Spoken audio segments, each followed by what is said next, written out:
Okay, isang mapagpalang araw ang bati ko sa inyo. Ito si Pinoy Firearms Instructor na gunsmith din naman na sumasagot sa inyong mga katanungan, ang problema ninyo sa baril. At kung bago kayo sa aking YouTube channel at may baril kayo na may nagkakamero kayo ng problema, mahirap humanap ng gunsmith sa Pilipinas, isa pa mahal ang pagpagawa, po pwede naman ninyong i-DIY at malaman ninyo kung ano ang nagiging problema ng mga baril nyo. At kung kayo may mga gustong itanong sa akin, please panoorin muna ninyo yung mga videos ko. Tingnan ninyo kung nandoon yung problema ninyo para hindi na ninyo itanong sa akin kasi nagpapaulit-ulit lang tayo.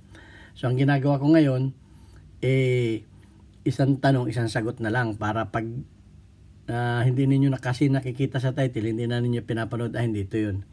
Pero hindi ninyo alam, yung isang videos ko dati ay maraming laman. So ganito na lang ang ginagawa ko. At yung iba, hindi nila maintindihan sa live. Yung mga sinasagot ko sa live, hindi rin magkaintindihan kasi nga bawal magpakita sa live. So, ang ginagawa ko, binibidyo ko. Kasi pag-upload, bibidyo ko tapos ay i-upload ko sa YouTube. Tapos pag na-approvean kasi masilan ang pagbibidyo ng baril, maraming bawal sa pagbibidyo. Ngayon, pag yan ay pumasa sa community guidelines ng YouTube, ay saka ko yan papublic kasi naka-private pa yan. So minsan nadidelay yung sagot ko. So wait lang kayo, wag kayong masyadong mainipin. Ngayon ang pakiusap ko lamang sa inyo, kung kayo manonood ng aking mga videos, wag naman ninyong skip ang mga ads ko dahil wala naman bayad yung aking pagtuturo. Ang pakiusap ko na lang, wag ninyong skip yung mga ads sapagkat ang kinikita ko dito sa YouTube, for your information, ay tinutulong ko sa mga beneficiary ko na mga estudyante, mga nag-aaral, kasi yung sweldo ko naman ay para naman sa akin at sa pamilya ko. So gusto kong mag-charity vlogger, wala akong maisip, magturo na lang ako ng libre.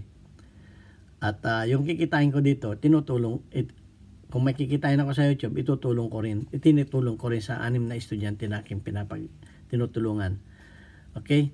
So maraming salamat sa mga hindi nag-upload hindi nag-skip ng aking videos at sa mga nanonood. At please share para dumami pa tayo at marami pa tayong matuto at marami tayong matulungan ng mga nag-aaral. Isa na kayo doon sa nakatulong dahil hindi kayo nag-skip ng ads. So ang bibigyan ko ng tugon ay si Lakay 0705 o Lakay. 2 days ago pa yung kanyang tanong.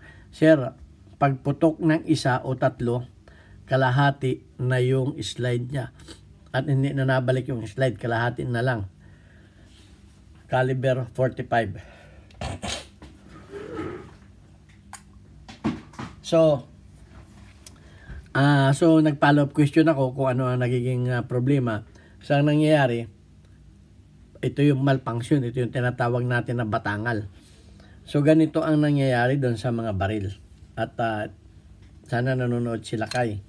Ganito, okay, meron ako ditong dummy bullet, huwag kayong nervyusin. Ito yung walang primer. Okay? So ito ginagamit ko sa pagtitesting. Ganito ang nangyayari.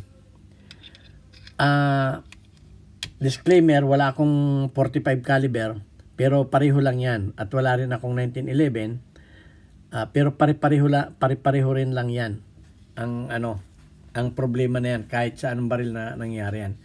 So ito may dummy bullet, titesting natin i-load at tingnan natin kung ano ang nangyayari. Okay, so pagka pumutok ganyan, hindi siya ayun, hindi nagsagad. Ayan, ganyan ang nangyayari. Ayan, napapansin niyo yung bala? Hindi pumasok sa chamber, nakatingala. Nakabara. Ito ay malimit mangyari pag kayo ay nagkamali ng pagtutruting sa inyong mga baril. Ang akala ninyo, kung minsan ang may problema ay bala, buntis ang bala, ganito nangyayari. So, pag kayo ay hindi eksperto at ang pinakulikot-kulikot ninyo ay yung chamber ninyo at saka yung inyong slide, ganito ang mangyayari. So ganito yan. Minsan ay malimit ay naggumaganya ng baril niyo. Ganito ang nangyari dyan. Okay, papakita ko sa inyo. Yan. Bubuksan natin Tutungan natin yung camera para hindi tayo mahirapan magpakita. Okay? Tanggalin natin ito dito. So, kahit sa anong baril nangyayari yan. Ito. Kahit pa yung may mga ramp na baril. Okay. Ang problema nito sa baril at saka sa slide. Buksan natin. Okay. Pag itong parte na to, itong ramp na to, ito ay binawasan ninyo. Binawasan ninyo, ang bala magiging ganun. Ganun ang magiging Ito, pag ito yung nabawasan, tingnan ninyo yung mga baril ninyo kung ito yung binawasan na.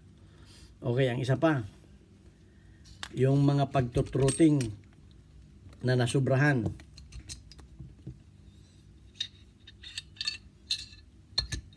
Pag itong part na ito, binawasan ninyo ito ng sobra, gaganyan ang bala ninyo. Bakit? Bumaba na ito. Pag bumaba na ito o ito'y lumayo, gaganyan na yan.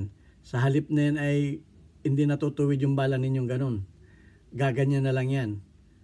Gaganyan. Dahil bumaba na ito at lumayo na to. Okay? Ganun. Nabawasan na to. Kahit pa yan ay sa mga baril na may ramp. Halimbawa, ito may ramp na to. Yan, nakaramp yan. Pag binawasan ninyo itong na to, nasobrahan kayo ng truthing ito, hindi na yan gaganon.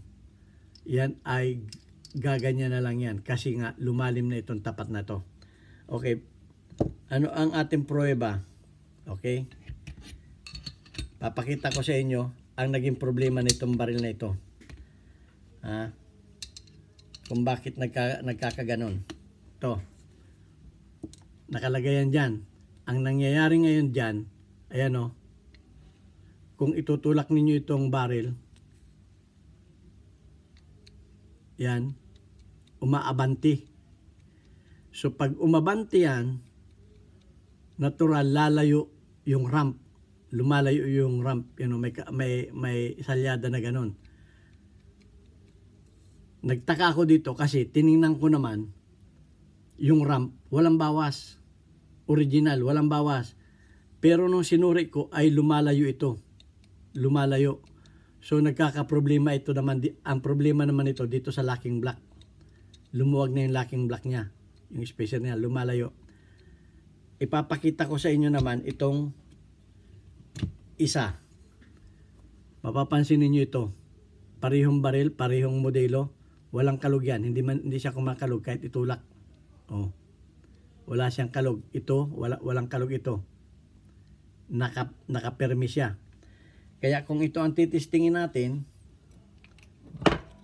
para maniwala kayo, baka naman sabihin naman ninyong binubula ko lang kayo, wala palang spring. Lalagyan natin yung baril niya. Ano yung baril nito? Wala na. Ito yung baril niya. Hindi ito yung baril niya. Saglit lang po. Nawala yung baril niya. Andito na pala. Spring lang pala nawawala ito. Recoil spring niya. Sorry, natataranta na si Lolo. Okay? Ito naman ang titistingin natin. Ayan, bubuhin naman natin to. Bakit yun? Ayan. Lagyan natin yung pin.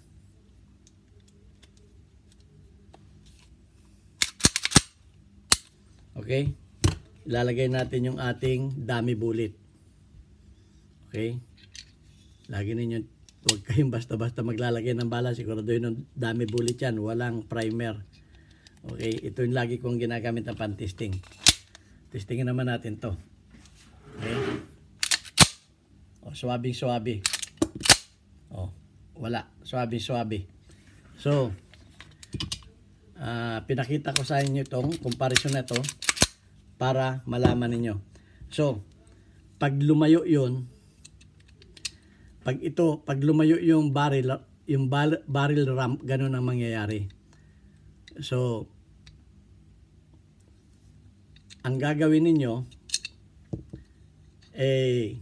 pwede ninyong, kung ang binawasan ay ito, kung ito ang binawasan, mapapansin naman ninyo kung ito ang binawasan, pwede ninyo itong pa-rebuild at gagawin yan, ang gagawa dyan ay dream mill. Okay? I-dream mill yan ng maliit na dream mill. Papakinisin yan ng mga itong dream mill ang mag-aayos dyan. O di kaya ay pagtsatsagaan niya ng half round na needle file at kailangan makinis na makinis. Kung ramp naman, kung ito naman ang binawasan, ganun din, marirebuild yan at ibabalik sa dati. Kinakailangan ito ay hindi lalayo. Pag lumayo yan, yun ang nangyayari. So, okay? At napatunayan ko sa inyo ang problema kasi baka tayo masabihin mali yung tinuturo natin. So, kinumpara ko sa inyo sa dalawang baril. Ito may kalog, umaabanti ito. Pag umabanti ito, gumaganon ang bala. Okay? Dahil hindi na gumaganon. Dapat kung ano yung posisyon niya, hindi lalayo. Ngayon, kung ito yung nakapix at ito naman ang binawasan, pareho lang yun. Pag ito ang binawasan, pag lumalim ito, ganun ang mangyari. So, okay? Ito ang inyong Pinoy Firearms Instructor. Sana may natutunan kayo. At ingat kayo sa hindi basta-basta nagtutruting ng baril. Minsan, pag nagbababatangal, ang pagdidiskinitahan ninyo itong mga ganito. Ito ang pagdidiskinitahan ninyo. Ay, ingat kayo, hindi man yan. Kinakailangan experience. Okay, dahil sa laki na ng experience ko dyan, alam ko na, bagaman ito, mahirap malaman kasi original ito. Pero napag-alaman ko na umaabanti na. Dahil sa tagal ng gamit, nagkameron na ito ng wear and tear. Okay? Kumakalog na to. So, it's either na magpalit nito o magre-rebuild nito. Dito sa sira na baril na to. Okay? Kung ganun ang problema ng inyong mga baril, it's either na kung ito ay nasubrahan ng bawas, ay pwede na ninyong palitan yung inyong mga baril. Kung kayo nagtitipid at marunong kayo, ay pwede ninyo yung ipa-rebuild. Huwag na ninyong ipapa-rebuild sa acetylene kasi mababaga yan. Mas maganda yan sa MIG weld o sa TIG weld. Pagkatapos yan ay kikinisin ninyo ng dream mill. May mga dream mill naman na may mga sari-saring hugis sa mga dream mill. Yan ang gagawa dyan. At trial and error. So ito ang inyong Pinoy Firearms Instructor. Maraming salamat sa inyong panonood sa aking mga videos. Please like and share. At yung hindi pa nakaka-subscribe, please subscribe. At marami pa kayong matututunan sa akin. Basta magtanong lang kayo at sasagutin natin yan sa ating pamamagitan ng ating maliit na kaalaman. Okay? Ito ang inyong Pinoy Firearms Instructor na nag-iwan sa inyo ng katagang God bless us all. Bye-bye.